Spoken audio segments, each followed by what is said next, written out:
In this video, we are going to cover properties of logarithms in section 4.3. We covered basic properties of logarithms in section 4.2. These are more extensive properties that will allow us to solve equations in section 4.4. So there are three new properties. Property 1 is called the product rule.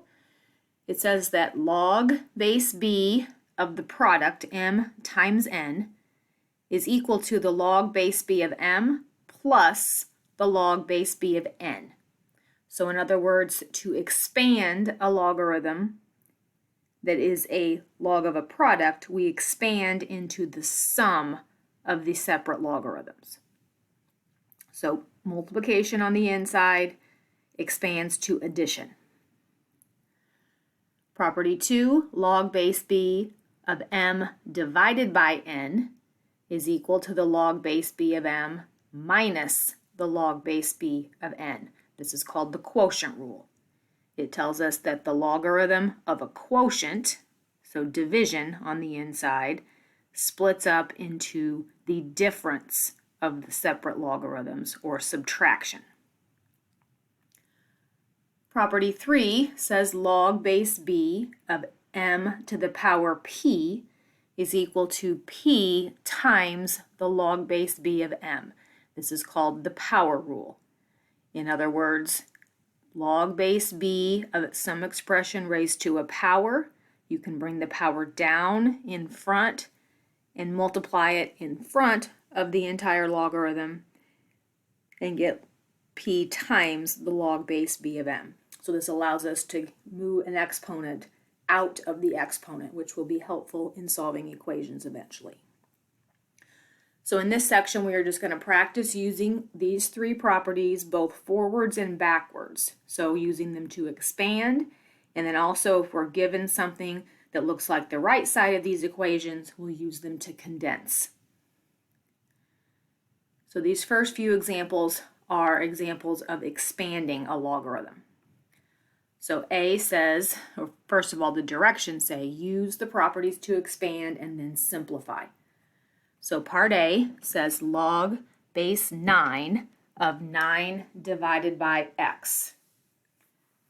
So for this one, it is the log of a quotient, which means that we would start by using our quotient property, and that would separate into subtraction. So we would get log base 9 of the top, 9, minus log base 9 of the bottom, x. And then the simplification, some of these can be simplified further, meaning that this first expression here, log base 9 of 9, that's one of our basic properties. That when the base matches this number, we get just the exponent. So in this case, this exponent is 1. So this first expression would simplify to 1. And then followed by the minus 9, or log base 9 of x. And that's the answer. In example B, log base b of x squared y.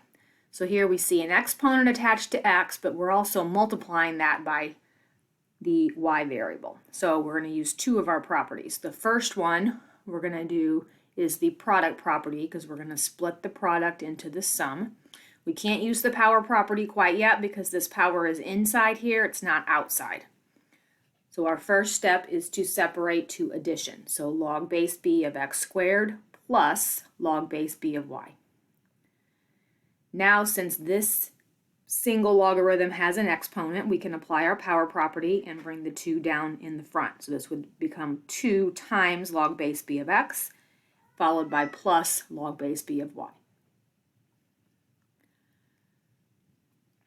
In our third example, similar to part A, to start, log base 8 of 64 divided by the square root of x plus 1.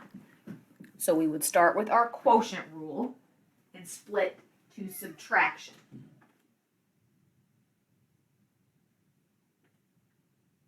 Which would give us the log base 8 of 64 minus the log base 8 of the square root of x plus 1. Again, this can be simplified because 64 can be written as a power of 8. So if I write this as log base 8 and change 64 to be 8 squared, right, we'll be able to simplify that in the next step. The other expression, we have a square root, which means we can rewrite the square root as an exponent of a half. So this second term would become log base 8 of the quantity x plus 1 to the 1/2 power. Now both of these terms have exponents. This one will just simplify using our basic properties that base 8 matches this base, so we should just end up with our exponent as the answer, so we get 2. Over here, we don't know what x is, so we can't use that property, but our power property allows us to bring the 1/2 down in the front. So we get 2 minus 1/2 log base 8 of x plus 1. In part D, we've got log base b of x cubed y divided by z squared. So this one is going to apply all three properties. So our first property here would be to split up the quotient. So use our quotient rule. So we would get log base b of the top, which is x cubed y, minus log base b of the bottom, z squared. In this first expression, it's similar to part B that we did earlier. We have to split up the product using the product property. So we're going to split this into addition. Log base b of x cubed plus log base b of y, and we still have the minus log base b of z squared behind that. Now, this term and this term, we can apply our power rule to. So the 3 is going to drop down in the front. We're going to get 3 log base b of x plus the log base b of y stays like it is. There's nothing more I can do with that.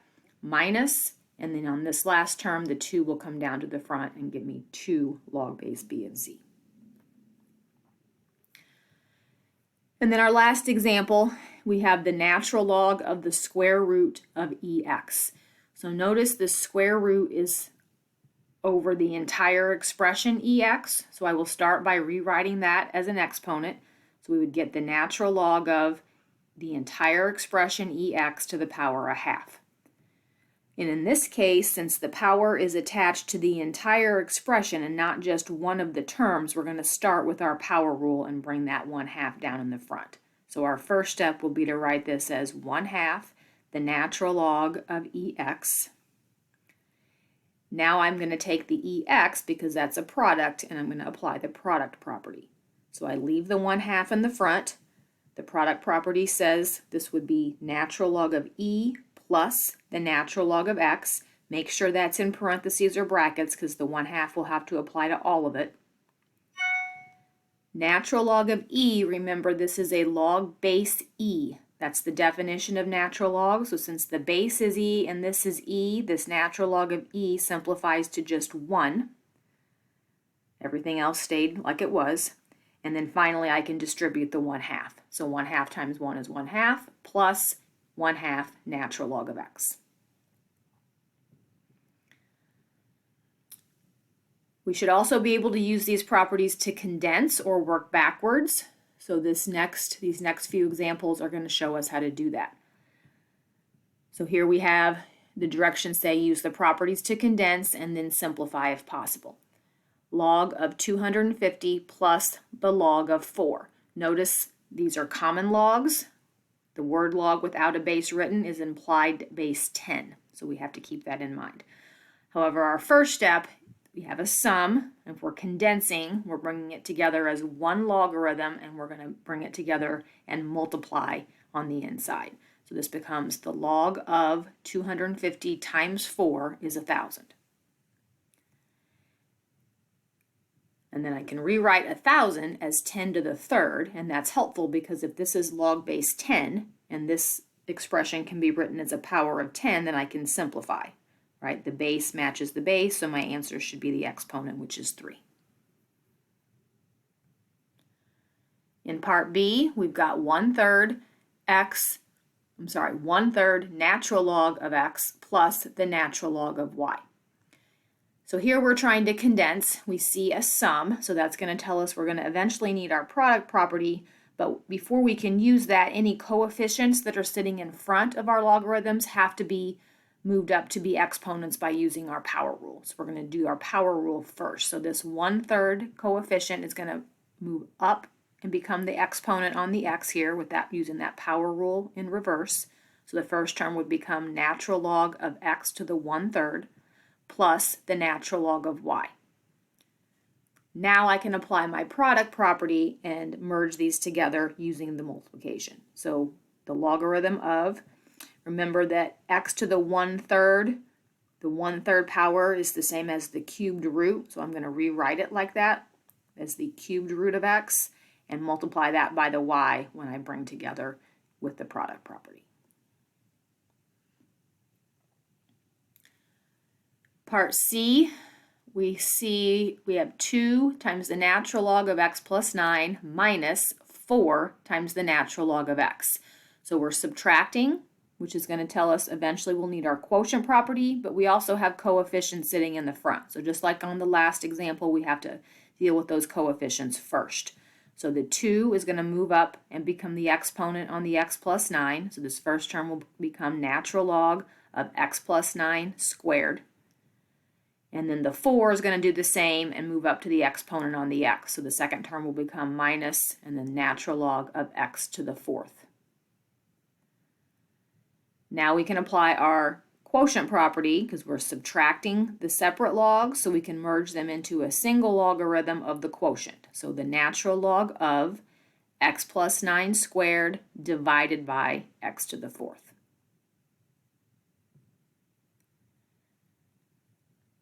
And then finally, our last example is going to utilize all 3 properties to condense. 4 log base 2 of x plus 7 log base 2 of y minus 3 log base 2 of z. So the first thing, just like on the previous examples, we have to move these coefficients up and make them exponents. So the log base 2 of x to the 4th plus log base 2 of y to the 7th, this comes up, and then minus log base 2 of z to the 3rd, because that 3rd power will become the exponent. So we're just going to move left to right here. So these first 2 terms are being added, so we can merge those 2 together as one logarithm of the product. So the log base 2, and then we're inside we'll multiply x to the 4th and y to the 7th. For now, we still have minus log base 2 of z cubed. And then finally, our last step, to merge together the difference, we use the quotient rule. Log base 2 of x to the 4th, y to the 7th, divided by z to the 3rd.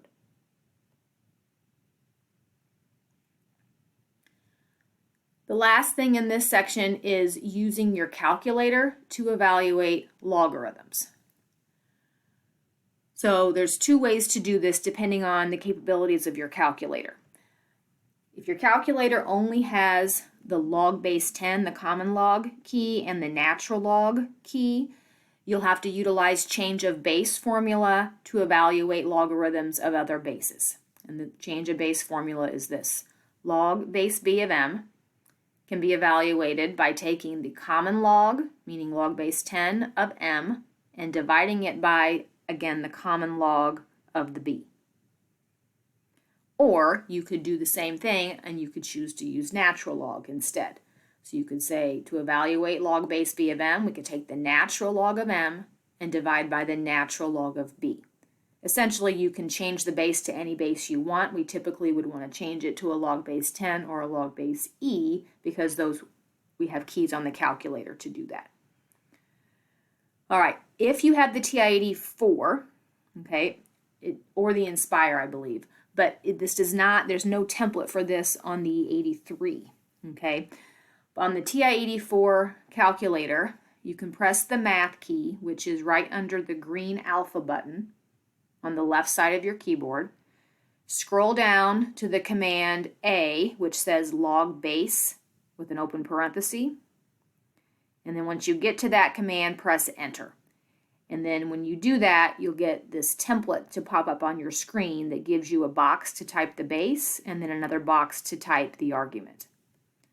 So this is helpful for problems like this, log base 6 of 17. If we needed to approximate this with using a decimal value, I can't write 17 as 6 to a power, right? In the past, when we've seen that, like if this was log base 6 of 36, I could write 36 as 6 squared and get the answer 2 without needing a calculator. But sometimes this number can't be written using this base.